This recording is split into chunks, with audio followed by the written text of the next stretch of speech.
Au troisième jour, le ton de la campagne se durcit déjà. François Léotard ayant jugé que Lionel Jospin est sinistre au double sens du terme, Martine Aubry accuse Alain Juppé d'aboyer en attaquant les socialistes. Nous poursuivons ce soir notre galerie de portraits de responsables en campagne. Après Jacques Toubon hier soir, ce soir le socialiste Dominique Strauss-Kahn, reportage Patrice Romden, Jean-Marc Sursin. Les journées marathon d'un ténor du PS, en fait, une succession de sprints.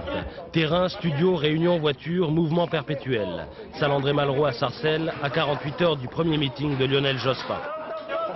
Mais veillez à encastrer ce bazar là-dedans et à mettre le rideau sur le rideau derrière. Quelques directives, l'intendant suivra. Dominique Strauss-Kahn ici, c'est monsieur le maire. Au passage, un œil sur les photos des affiches électorales. Pas vraiment le temps de choisir, la dissolution prend tout le monde de court. Celles qui sont à l'extérieur sont bien, les autres sont partent. Je trouve que c'est une manœuvre, ma foi. Ça va nous permettre peut-être de nous débarrasser de ce gouvernement plus vite, c'est plutôt une bonne chose. La politique, c'est aussi de la tactique. C'est bien joué de la part du président? Je ne sais pas si la fonction du président de la République, c'est de faire de la tactique quand ça doit servir son propre parti. Faire la campagne, faire sa campagne. Dominique Strauss-Kahn est candidat dans le Val d'Oise. Cela vaut bien un détour par la crèche de Sarcelles. Un enfant, ça vote pas?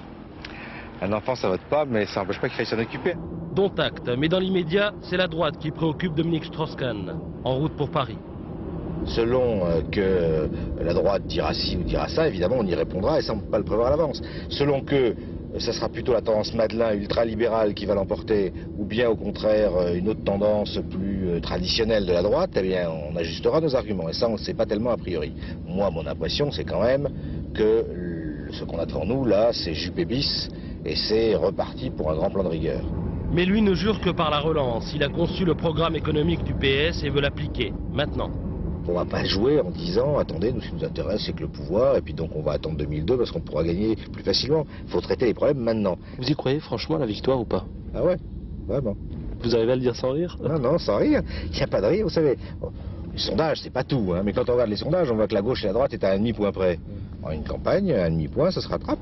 Et pour cela, il y a les médias. Vite, les dépêches d'agence, Alain Juppé a parlé, il faut répondre. C'est Juppé qui vous fait rire comme ça? Ah oui, ça je dois dire. Il est comme son patron, il a un culot d'enfer. En doute parce que... Pas moins de 12 propositions d'interview cet après-midi-là. Sélection. Il est demandé, normal. Par le verbe, il séduit. C'est un proche de Lionel Jospin. 48 ans, on anticipe. L'anniversaire, c'est demain. Et pour la fête, on verra dans un mois. On échange les papiers alors du coup.